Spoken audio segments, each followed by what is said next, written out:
Boa tarde, estamos de volta com o Senado agora. Desde as 11 da manhã, o futuro ministro da Fazenda, Joaquim Levy, está reunido com deputados e senadores na Comissão Mista de Orçamento para negociar a votação ainda este ano da Lei de Diretrizes Orçamentárias e do Orçamento de 2015. A repórter Mariana Abreu acompanha e tem mais informações. Durante reunião com o futuro ministro da Fazenda, parlamentares oposicionistas cobraram mais transparência na condução da economia, corte de gastos e a troca de comando na Petrobras. A vinda de Joaquim Levy ao Congresso faz parte de um acordo entre governo e oposição para votar ainda este ano os projetos da Lei de Diretrizes Orçamentárias e o Orçamento. Na quinta-feira é a vez de Arno Augustin, secretário do Tesouro, ser ouvido pelo grupo. A nossa disposição é votar a LDO e a LOA. A questão é operacional, né? Nós devemos botar a LDO hoje, né? Hoje é o último dia das emendas e esperamos até dia 22 de madrugada votar a LOA. Se não, há uma perspectiva de uma convocação, uma autoconvocação ainda em janeiro para votação da LOA. Foi publicada nesta segunda-feira a mudança na Lei de Diretrizes Orçamentárias de 2014, que libera o governo federal de cumprir a meta de superávit. A alteração foi aprovada pelo Congresso no dia 9, numa sessão que durou quase 19 horas. A meta de superávit para este ano estava estabelecida em 116 bilhões de reais.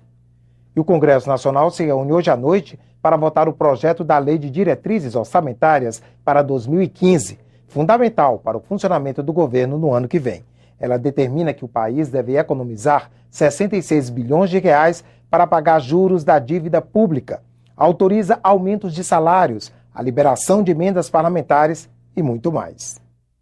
Ela deveria ter sido aprovada pelos deputados e senadores ainda no primeiro semestre, de acordo com a Constituição Federal.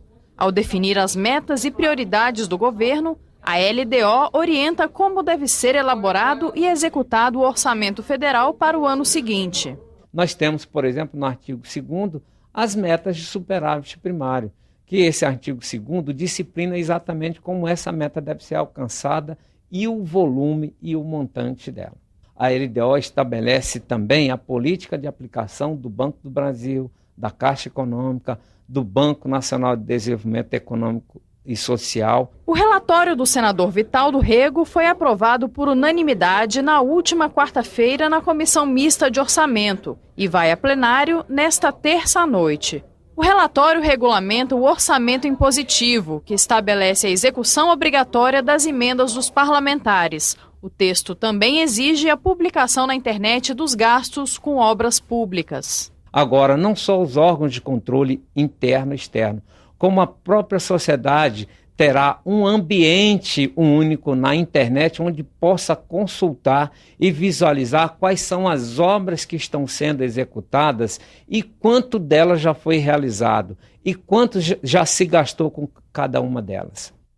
A sessão do Congresso para votar o projeto da LDO está marcada para as 7 da noite. A TV Senado vai transmitir ao vivo. A Comissão de Assuntos Econômicos concluiu a votação em turno suplementar da nova lei das cooperativas. O substitutivo da senadora Gleisi Hoffmann garante a liberdade de associação das cooperativas. A proposta segue para a Câmara dos Deputados, a menos que haja recurso para a votação no plenário. Foi adiada para daqui a pouco, às 2 da tarde, a votação do projeto de reforma do Código de Processo Civil. A sessão extraordinária do plenário estava marcada para 11 horas. O repórter Antônio Machado tem as informações. O texto atual do Código de Processo Civil é de 1973. A reforma visa dar mais agilidade à justiça. Um dos instrumentos para isso é a diminuição do número de recursos. Por exemplo, a União, os estados, o Distrito Federal e os municípios, que hoje são obrigados a recorrer sempre, deixarão de ter essa obrigatoriedade dependendo do valor da causa. O litigante de má-fé, quem recorre sempre, também será punido na medida em que terá de pagar mais aos advogados da outra parte. E foi criado o incidente de solução de demandas repetitivas, que são milhares de ações do mesmo tipo que tramitam na primeira instância. O tribunal regional ou estadual decide e esse julgamento vale para todas as ações. Se aprovada a reforma do Código de Processo Civil, após 5 anos de tramitação no Congresso, seguirá para a sanção da Presidente da República. Você assiste em instantes a sessão extraordinária do plenário do Senado, exclusiva para votar a proposta de novo Código de Processo Civil. Boa tarde.